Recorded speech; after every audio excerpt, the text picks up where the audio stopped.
एक टूटा हुआ माइक्रोफोन संदेश प्रसारित नहीं कर सकता, इसी तरह एक बेचैन मन भगवान की प्रार्थना नहीं कर सकता।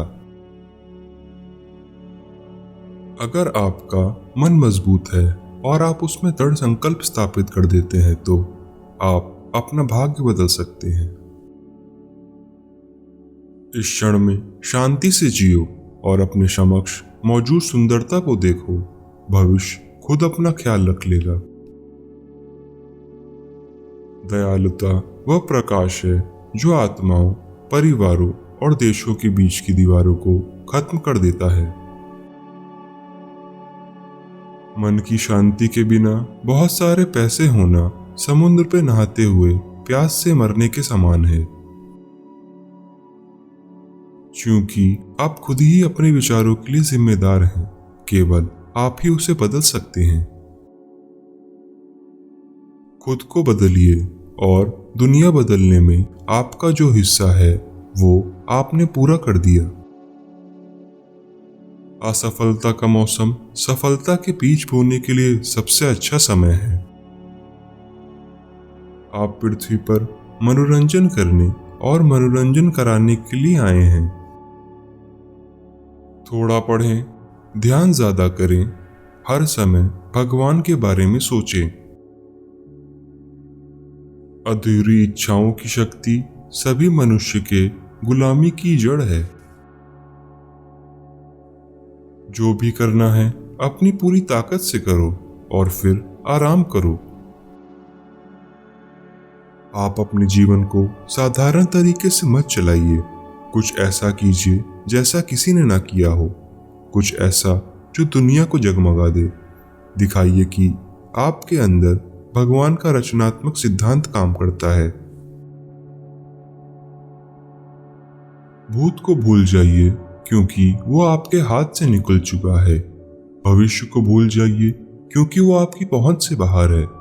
वर्तमान कंट्रोल कीजिए, अभी एकदम अच्छे से रहिए। यही बुद्धिमान लोगों का रास्ता है।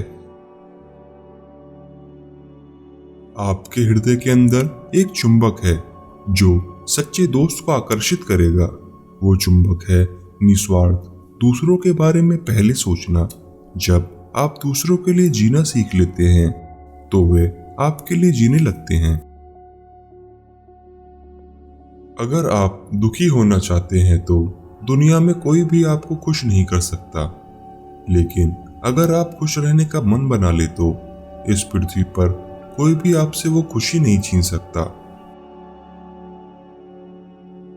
अगर आप अपने विचारों को बुराइयों पर ध्यान केंद्रित करने देंगे तो आप खुद भी बुरे हो जाएंगे। हर चीज में बस अच्छाई देखें ताकि आप सौंदर्य की गुणवत्ता को अपने अंदर समा सकें। कुछ महत्वपूर्ण शुरू करने से पहले शांति से बैठें, अपनी बुद्धि और विचारों को शांत करें और गहराई से ध्यान लगाएं। तब आप अपनी आत्मा की महान रचनात्मक शक्ति द्वारा निर्देशित किए जाएंगे। परमेश्वर तक पहुंचने के लिए आपको संघर्ष करने की जरूरत नहीं है, लेकिन आपको अपने खुद के बनाए पर्दे जो आपको उससे छिपाते हैं उसको संघर्ष करके फाड़ने की जरूरत है। केवल अपने हृदय की खुशी आत्मा को संतुष्ट नहीं कर सकती। हमें अपनी ही खुशी के लिए कोशिश करनी चाहिए कि हम दूसरों की खुशी भी शामिल कर सकें। आप जितनी बार भी फेल होते हैं उठिए और फिर से प्रयास करिए। जब तक आप भगवान को निराश नहीं करते और प्रयत्न करते रहते हैं वो आपको निराश नहीं करेगा। मेरी आत्मा को मेरे हृदय के माध्यम से मुस्कुराने दो और मेरे हृदय को मेरी आंखों के माध्यम से मुस्कुराने दो, ताकि मैं दुखी दिलों में बहुमूल्य मुस्कान बिखेर सकूं। जब भी आप कुछ उत्पादन करना चाहें तो बाहरी स्रोतों पर निर्भर मत कीजिए। अंदर गहराई तक जाइए और अनंत स्रोतों को खोजिए। शांति भगवान का स्थान होता है, वो परिस्थिति जिसमें खुशी मौजूद होती है। जितना सरल रह सकते हैं रहें।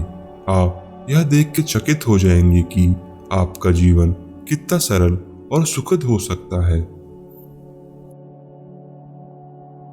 योग साधना विचारों की आपसी टकराव से पैदा होने वाले शोर को पार कर शांति हासिल करने का एक तरीका है। यदि कोई मृत्यता के माध्यम से दिव्य प्रेम को जानना चाहता है तो उसे ब्रह्मचार्य का अभ्यास करना चाहिए और सेक्स को बिल्कुल भूल जाना चाहिए। तब मृत्यता ईश्वर प्रेम की खेती को पोषित करती है। मनुष्य उसी पाठ को दोहराता है जिसकी शिक्षा उसे 2 से 10 या 15 वर्ष की आयु में मिली है।